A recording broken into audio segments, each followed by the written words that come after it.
Assalamualaikum warahmatullahi wabarakatuh. Shalom, Om Swastiastu, Namo Buddhaya, salam kebajikan, Rahayu, dan salam sejahtera untuk kita semuanya. Halo mahasiswa, berjumpa lagi dengan saya, Bapak Budi Prasetyo Margono, yang akan menjadi dosen pengampu kalian pada mata kuliah Kewarganegaraan. Bagaimana kabarnya? Semoga sehat selalu, dimanapun kalian berada, harus tetap semangat. Pembahasan kita yang kemarin itu cukup menarik sekali tentang bagaimana kita menjadi warga negara yang baik.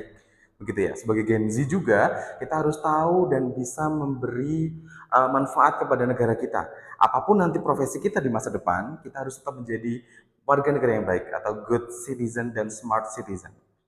Nah, pada pertemuan kali ini, teman-teman semuanya, kita akan membahas salah satu topik yang menurut saya cukup penting dan harus kita pahami bersama sebagai warga negara yang baik. Dan saya kemas dengan judul yang cukup menarik, yaitu Membangun Kompas Digital Nusantara. Wawasan Nusantara sebagai protokol navigasi warga negara cerdas di era globalisasi. Seperti yang teman-teman ketahui bersama, sekarang ini kita di era digital. Jadi apapun itu kita akan termonitor, kita akan terekam di digital. Dan tidak bisa dipungkiri juga bahwasanya dengan adanya digital, maka akan rawan sekali konflik begitu. Itu pengantarnya teman-teman. Nah, terkait dengan wawasan Nusantara, kita juga paham bahwasanya negara Indonesia ini menjadi salah satu negara dengan kepulauan terbesar di dunia. Kita punya lebih dari 17.000 pulau dan hanya sekitar 15% yang dihuni. Berarti sisanya masih belum dihuni. Bayangkan sebesar dan sebanyak apa pulau-pulau yang ada di Indonesia. Maka kita juga harus was-was sebagai warga negara karena banyaknya pulau yang mungkin menjadi pulau terluar dan berdekatan dengan negara lain, maka kedaulatan NKRI itu adalah harga mati. Itu yang selalu disemboyankan oleh bapak bangsa kita. Dan ternyata itu benar sekali teman-teman semuanya. Dengan hadirnya digital pada saat ini, kita bisa mengakses seberapa luas Indonesia, seberapa beragam Indonesia. Nah, kita akan lihat survei dari BPS. Kalau kita lihat di sini ada sekitar 70%. Survei BPS itu mengatakan bahwa Gen Z dia khawatir akan terjadi disintegrasi bangsa akibat konflik digital. Seperti yang kita ketahui ada beberapa hal yang harusnya kita waspadai begitu ya, dan harus kita pegang bekalnya untuk menjadi warga negara yang baik begitu. Yang pertama adalah menguasai substansi wawasan Nusantara. Sebagai generasi milenial, Gen Z dan generasi muda bangsa yang akan datang, kita harus punya tentang apa sih substansi wawasan Nusantara. Ini bekal kita nantinya gitu. Yang kedua adalah membentuk kepribadian cinta tanah air. Dengan digitalisasi dan globalisasi yang sudah sangat lumrah sekali pada zaman ini, kita ini akan sedikit pudar tentang rasa cinta terhadap tanah air kita. Nggak usah muluk-muluk, mulai dari produk. Dah. Sekarang ini kalau kita lihat di digital, banyak sekali orang yang membuat konten tentang flexing bahasanya. Kalian tahu lah ya flexing itu apa? Pamer bahasanya. Jadi mereka pamer tentang barang-barang yang bisa mereka beli dan itu adalah branded brand luar negeri. Padahal kalau kita lihat di Indonesia banyak sekali brand-brand yang kualitasnya juga bagus, harganya juga affordable. Harusnya kita sebagai generasi muda juga flexing tentang karya anak bangsa itu. Kita sambil support UMKM gitu kan, sambil mencintai produk Indonesia. Tapi apa yang terjadi di digital, mereka flexing dengan itu dan akhirnya ada fenomena namanya adalah FOMO. Ikut-ikutan. Mereka ikut-ikutan untuk bisa beli barang branded yang itu brandnya adalah brand luar negeri. Nah, cinta tanah air ini agak berkurang. Nah, kita harus bisa membentuk pribadi yang bagus untuk cinta tanah air. Yang kedua adalah menumbuhkan persatuan dan keberagaman. Seperti yang tadi sudah saya sampaikan di awal, kalau Indonesia ini adalah negara multikultural terbesar di dunia, salah satunya. Gitu. Jadi ancaman yang paling nyata di sini tentang disintegrasi adalah tentang perbedaan kita yang cukup banyak. Begitu. Nah, kita harus bisa menumbuhkan persatuan tuh, karena sudah ada Pancasila di sana dengan semboyannya Bhinneka Tunggal Ika, maka persatuan harusnya bisa banget kita pegang. Terbukti sampai sekarang kita masih bisa bersatu. Ada konflik, tapi bisa kita selesaikan dengan baik. Itu bukti kalau ternyata kita mengutamakan persatuan dalam keberagaman. Dan juga yang terakhir, ini adalah tujuan kita bersama, jadilah smart and good citizen di masyarakat yang demokratis. Kita bebas berpendapat teman-teman semuanya. Terkait dengan beberapa kebijakan mungkin yang tidak sesuai dengan kita adalah hak kita untuk bisa berpendapat. Tapi kita harus mempunyai karakter yang smart dan good citizen. kita punya adab di sana. Nah, bagaimana cara kita menyampaikan pendapat kita di dunia digital itu juga akan menjadi salah satu poin yang penting.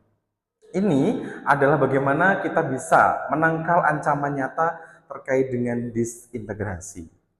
Kita lanjutkan. Nah, kalau kita lihat secara geografi Indonesia itu sangat bagus sekali ya, dan kita juga sangat luas dari Sabang sampai Merauke dan banyak sekali pulau yang tersebar di sana begitu. Terlebih netizen Indonesia, nah, kita bilangnya netizen ya, atau warganet Indonesia itu sangat kompak sekali kalau dalam dunia digital. Tapi ini menjadi salah satu ancaman juga bagi kita, begitu. Kenapa? Karena terbukti di tahun 2024 itu ada 60% hoax itu temanya adalah SARA sekali, gitu. Ini yang pernah terjadi. Kemudian potensi juga tentang disintegrasi fisik yang masih berlangsung sampai sekarang di Papua dengan adanya KKB ya, kelompok kriminal bersenjata. Begitu. Kemudian yang kita juga paham adalah bagaimana potensi kekayaan dan kedaulatan geopolitik. Ini terdapat di Undang-Undang Nomor 32 Tahun 2014. Kalau kekayaan Indonesia itu sangat luar biasa potensinya dan ini rawan sekali diambil oleh beberapa pihak-pihak yang tidak bertanggung jawab, yang harusnya bisa masuk kekayaan itu kepada Indonesia untuk mensejahterakan warganya, tapi karena beberapa kelompok tadi itu membuat kekayaan itu bisa dimanfaatkan hanya oleh segelintir golongan saja. Nah, ini menjadi ancaman juga bagi kita, begitu. Nah, tanpa adanya kompas yang kuat tadi itu, teman-teman semua, maka negara kepulauan seperti kita ini Indonesia sangat rawan sekali untuk pecah. Dulu pernah ada salah satu negara yang dia cukup besar, cukup berpengaruh juga, berdiri beberapa puluh tahun, tapi kemudian karena tidak bisa mempertahankan, tidak punya kompas, tidak punya semangat persatuan, akhirnya dia pecah dan hilang sampai sekarang. Jadi di masa sekarang negara itu sudah tidak tercatat lagi. Namanya adalah negara Yugoslavia dan beberapa negara yang lain. Kita juga harus belajar dari sejarah itu. Ternyata wawasan Nusantara menjadi salah satu poin yang sangat penting sekali bagi kita. Begitu. Kita lanjutkan. Nah, wawasan Nusantara Sistem Operasi Kesatuan Bangsa. Jadi wawasan Nusantara sebagai sistem operasi kesatuan bangsa. Jelas dia akan mempersatukan karena kita sangat beragam. Jadi salah satu tujuan dari wawasan Nusantara, kita memahami tentang Nusantara kita adalah untuk mempersatukan, begitu. Dengan semboyannya adalah Bhinneka Tunggal Ika dalam satu kesatuan geopolitik. Kemudian Nusantara sendiri adalah memandang tanah air sebagai satu kesatuan yang utuh. Jadi kalau kita sudah membahas tentang wawasan Nusantara, itu tidak ada lagi Jawa sentris, Sumatera, Kalimantan sendiri, Sulawesi sendiri, tidak ada. Kalau sudah Nusantara, kita menjadi satu kesatuan, yaitu NKRI. Maka kita harus paham dengan bagaimana Nusantara kita itu, begitu. Kemudian Kepres tahun 1966 dinyatakan di sana cara pandang bangsa Indonesia terhadap diri dan lingkungannya, begitu. Dan keutuhan itu adalah menjaga wilayah secara fisik dan digital. Nah, ini yang perlu kita highlight adalah kekuatan netizen Indonesia. Ini yang unik adalah memang unsur SARA ketika di digital itu sangat kentara sekali ya. Teman-teman juga tahu bagaimana hate comment dan algoritma SARA itu digital sangat tinggi sekali. Tapi kekuatan netizen Indonesia dalam membela negara kesatuan kita itu juga cukup tinggi. Ketika beberapa kali negara kita dicurangi atau mendapatkan perlakuan yang tidak menyenangkan dari negara lain, kita itu menjadi salah satu kekuatan netizen yang bagus di digital. Nah, itu adalah semangat persatuan, begitu ya. Yang harusnya kita bisa manage itu dengan baik, begitu. Dan jelas yang terakhir adalah kedaulatan. Mandiri mengatur negara sesuai dengan Pancasila dan UUD 45. Ini adalah sistem operasi kesatuan bangsa, teman-teman semuanya. Bagaimana dengan evolusi Nusantara yang sekarang sudah kita nikmati, kita bisa jelajahi negara kita? Nah, ini ada sejarahnya nih, cukup panjang sekali ya. Sejarahnya bermula embrionya dari Sumpah Pemuda. Waktu itu Sumpah Pemuda itu ada dua ya, ada Sumpah Pemuda 1 dan Sumpah Pemuda 2. Yang Pemuda 2 ini yang viral, yang kemudian cukup deklaratif karena kita benar-benar bisa bersatu menjadi satu kesatuan pada tahun 1928. Di mana waktu itu kita masih dijajah oleh Belanda, tapi kita sudah punya semangat persatuan yang sangat luar biasa. Dengan berkumpulnya para pemuda mengikrarkan bahwasanya mereka adalah satu kesatuan, yaitu bangsa Indonesia. Belum cukup di sana, teman-teman. Kalau kita lihat peta Indonesia yang sangat bagus semacam ini, mulai dari ujung timur sampai ujung barat, begitu ya. Ini pernah beberapa kali terjadi kita itu tidak menjadi satu kesatuan karena dipisahkan oleh adanya laut, begitu. Jadi antara pulau satu dengan pulau yang lain dipisahkan laut. Di zaman itu, laut itu adalah teritori internasional. Jadi siapapun itu dia bisa ke wilayah Indonesia.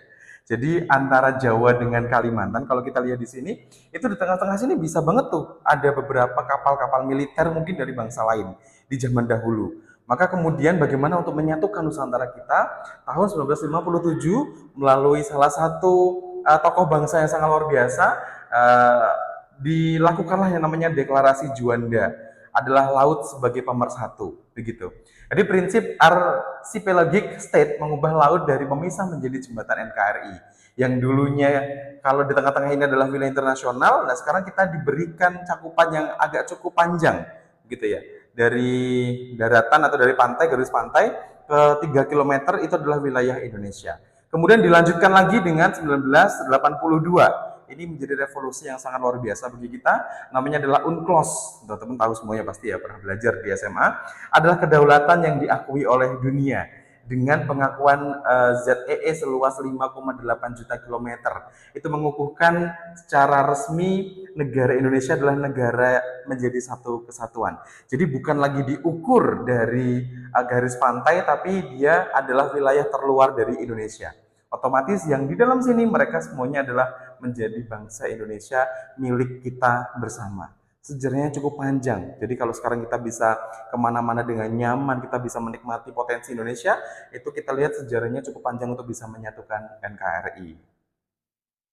Berikutnya adalah matriks ancaman kontemporer, memetakan titik rawan. Nah, ini kita harus lihat ya teman-teman semuanya. Ada beberapa hal, ada 4 di sini. Ancaman identitas adalah yang pertama kalau di digital tentang wawasan Nusantara itu adalah adanya hoax, teman-teman. Jadi hoax ini itu sangat luar biasa karena kalau teman-teman tahu ada sistematisnya yang disebut sebagai buzzer. Nah, ini kan menjadi ancaman tersendiri begitu ya. Kalau kita lihat hoax ini dia cukup banyak banget beredar ya. Secara algoritma ternyata hoax itu menempati tingkat yang paling tinggi begitu. Yang kedua adalah karena identitas adalah ancaman radikalisme dan intoleransi. Memang karena kita negara yang cukup multikultural, beda agama, budaya, etnis dan lain sebagainya, itu menjadi salah satu lahan basah bagi orang yang tidak suka dengan persatuan.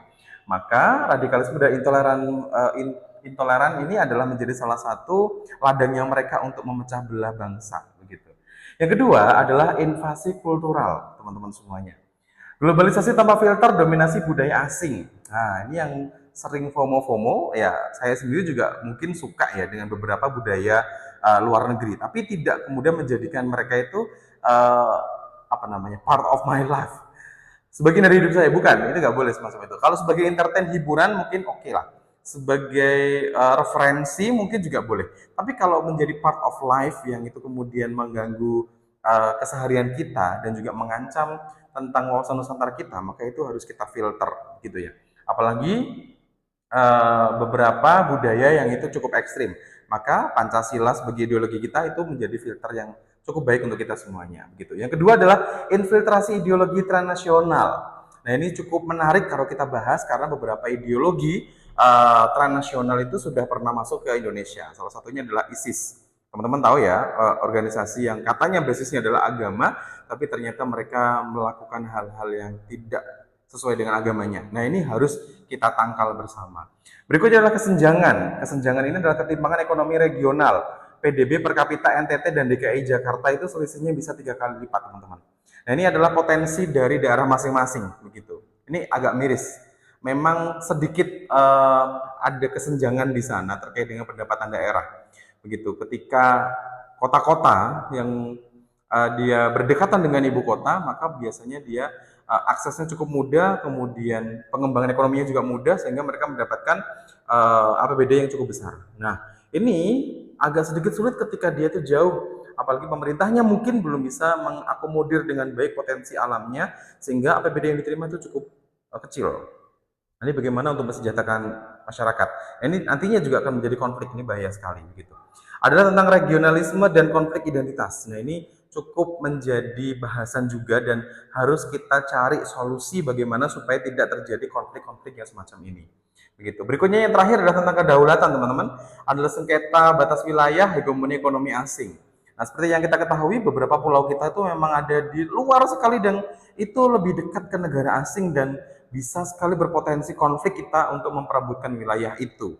Nah, mungkin teman-teman tahu ada kasus Pulau Natuna dan lain sebagainya yang dia ada di pinggir sekali dari wilayah Indonesia. Kita beberapa kali sedikit konflik dengan negara tetangga karena perebutan wilayah. Nah, ini bagaimana caranya supaya ini bisa kita tangkal bersama. Kenapa? Karena globalisasi menghapus batas wilayah. Sedangkan wawasan Nusantara itu berfungsi sebagai farewell identitas bangsa. Karena kalau di dunia digital tuh gak ada tuh batasan, karena semuanya lost kayak gitu. Tapi dengan wawasan Nusantara itu bisa berfungsi sebagai firewall identitas, jadi menjadi benteng kita, gitu ceritanya. Oke, nah kalau kita lihat di sini, memang perpolitikan Indonesia ini menjadi salah satu arsitek yang nggak bisa dipisahkan gitu ya. Yang itu adalah niscaya karena kita negara republik demokrasi begitu, sehingga kita harus benar-benar paham tentang politik kita. Adalah yang pertama tentang ideologi. Jelas kita adalah Pancasila. Salah satu fokus untuk menangani semua ini adalah fokus di sila ketiga, yaitu tentang persatuan Indonesia.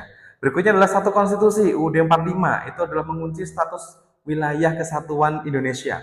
Yang berikutnya adalah sistem unitary. Negara Kesatuan Republik Indonesia tidak mengenal otonomi absolut yang memicu separatisme. Jadi memang kita itu desentralisasi teman-teman, tapi kita juga tidak memberikan kuasa lebih kepada daerah itu. Takutnya nanti kalau kita berikan beberapa kebijakan yang terlalu besar kepada daerah, nanti akan memicu terjadinya separatisme. Beberapa yang pernah terjadi seperti GAM yang ada di Aceh, ada RMS juga yang ada di Maluku Selatan, ada di Papua dan lain sebagainya. Kalau kita memberikan mereka kebijakan lebih, takutnya nanti akan terjadi gerakan separatisme lagi. Begitu. Tetap desentralisasi tapi ada campur tangan pusat di sana, begitu. Yang terakhir adalah bukti yuridis. Putusan MK 2013 menegaskan Papua bagian dari bagian integral dan sah dari NKRI yang tidak dapat diganggu gugat, begitu. Nah, ini yang masih sedikit ada masalah tentang disintegrasi fisik ini adalah di Papua karena adanya OPM atau KKB ya, kelompok kriminal bersenjata. Salah satu solusi yang diberikan oleh bangsa kita kepada Papua, bukti juga kalau negara kita itu cukup perhatian terhadap Papua, begitu ya, tentang NKRI tentang Papua adalah kita memberikan otonomi yang cukup luar biasa dengan mereka menjadi beberapa provinsi. Dulunya hanya satu provinsi, kemudian berkembang menjadi 2 provinsi dan sekarang menjadi 6 provinsi yang ada di sana. Nah, itu adalah Papua. Bukti kita gitu. Yang kedua adalah kesatuan, pilar kesatuan yang kedua adalah urat nadi ekonomi Nusantara. Teman-teman yang harus kita pahami bersama adalah Indonesia ini menjadi salah satu wilayah dengan potensi alam yang cukup luar biasa. Pernah kalian tahu bahwa dulu ketika kita dijajah oleh bangsa barat, potensi kita itu ya di sumber daya alam begitu. Belum ditemukan banyak tuh tentang mineral dan tambang-tambang yang ada di Indonesia. Cukup dengan apa yang tumbuh di tanah Indonesia itu sudah lebih dari cukup untuk para penjajah tertarik untuk ke Indonesia. Kita ini sekarang sudah terbebas dari penjajah. Harusnya secara logika kita bisa mengelola itu dengan baik. Ini jadi pertanyaan besar tuh. Jadi pertanyaan besar, kenapa kita belum bisa mengelola sumber daya alam kita dengan baik? Padahal kita sudah merdeka dan kita punya otonomi sendiri untuk mengelola sumber daya alam. Silahkan kalian jawab kira-kira bagaimana itu. Gitu. Berikutnya adalah jaringan kultural yang tak terpisahkan. Nah, sebagai negara yang sangat amat multikultural, tadi sudah kami jelaskan ya bahwasanya kita punya semboyan yang cukup bagus namanya adalah Bhinneka Tunggal Ika. Ini menyatukan semuanya karena terdata kita ada sekitar 1.300 suku dan 700 bahasa daerah dalam satu identitas. Begitu. Aset global juga, budaya lokal kita adalah kekayaan dunia, kekayaan nasional yang diakui dunia itu ada 20 situs warisan RI yang diakui oleh UNESCO. Kita udah mendaftarkan banyak tapi baru 20 situs yang diakui oleh UNESCO begitu. Protokol digital mempraktikkan toleransi aktif dan empati kultural di media sosial untuk menetralisir polarisasi. Nah, sebagai bangsa yang ketimuran, teman-teman semuanya, kita harus punya rule tuh, punya adab gitu ya, punya protokol tentang bagaimana kita menyelami dunia digital. Yang tadi sudah kami sebutkan, memang kita sangat luas sekali, kita sangat beragam sekali, tapi ketika di dunia digital kita nggak ada batasan, teman-teman. Nah, kita tetap harus punya ciri khas sebagai bangsa ketimuran supaya kita menjadi salah satu contoh negara dengan protokol digital yang bagus, begitu. Yang keempat adalah sistem pertahanan semesta. Ini yang penting bagi teman-teman semuanya. Apa itu pertahanan semesta? Prinsip dasarnya adalah ancaman terhadap suatu daerah adalah ancaman terhadap seluruh tatanan nasional. Ini berdasarkan Undang-Undang Nomor 3 tahun 2000 tahun 2002 tentang bela negara, teman-teman. Nanti akan dapat mata kuliah bela negara. Apa itu? Bagaimana itu sistemnya? Adalah sistem Rakernis. Dari pertahanan keamanan rakyat semesta bukan hanya tugas militer. Jadi kita juga sebagai warga sipil, kita juga mempunyai kewajiban untuk membela negara kita ketika nanti negara kita mendapatkan ancaman asing begitu. Nah, apa peran sipil aktif di era digital ini? Adalah menjadi tentara sipil. Kita melaporkan hoax gitu kan, membela ideologi di ruang cyber adalah bentuk nyata dari bela negara. Karena sekarang ini kita tidak mengalami atau menghadapi ancaman fisik disintegrasi begitu, tapi secara digital banyak sekali yang sudah ada tuh semacam perang hoax gitu ya. Nah, tugas kita diantaranya adalah bagaimana supaya kita ini bisa membela ideologi kita di ruang cyber dan kita harus punya nilai-nilai bela negara dalam digital. Nah, itu yang penting kita lakukan sementara ini di dunia digital gitu. Kalau kita lihat sekarang Kompas Beraksi, ada resolusi krisis nasional, ada klaim Natuna, ini beberapa konfliknya ya teman-teman ya. Ada klaim Natuna di 2020, gejolak Papua, kemudian ada RMS juga, ada pemilu 2024 begitu. Yang isinya di sini adalah tentang ancaman-ancaman. Dan bagaimana solusinya? Nah, solusinya bisa kita lihat di sini. Kalau misalkan yang Natunanya kita bersitegang dengan negara lain, itu penegakan hukum via patroli TNI terintegrasi dan diplomasi berpijak pada UNCLOS 1982.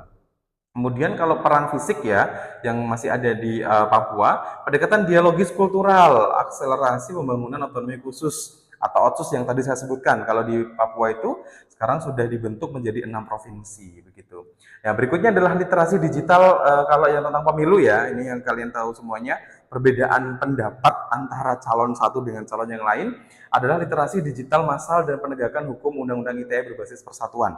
Karena saking terpolarisasi, ketika memilih calon presiden itu akan terjadi terus. Nah, maka kita harus ingat tentang literasi digital begitu ya. Karena ada juga undang-undang yang mengatur itu, namanya adalah Undang-Undang ITE. Begitu. Nah, bagaimana sintesisnya? Sebagai agen Nusantara, kita harus menyatukan antara smart citizen dan good citizen.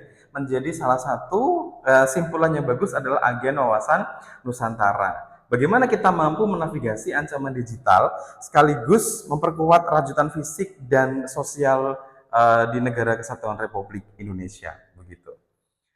Misi kita adalah bangsa yang lepas sejarah akan mati perlahan, kata Ki Hajar Dewantoro. Jadi yang harus kita lakukan sekarang adalah wawasan Nusantara adalah fondasi persatuan NKRI yang abadi, internalisasikan dengan monolog sesama lintas suku agama setiap hari. Ada penugasan bagi teman-teman semuanya di sini, silakan bisa menulis esai tentang peranku sebagai good citizen di era digital dan strategi menangkal hoax. Begitu. Nah, teman-teman semuanya, selamat mengerjakan tugas yang ini. Kita akan berjumpa lagi di pertemuan yang akan datang. Terima kasih sudah bergabung pada kelas kali ini. Sehat selalu, tetap semangat NKRI bagi kita semuanya, dan Assalamualaikum warahmatullahi wabarakatuh.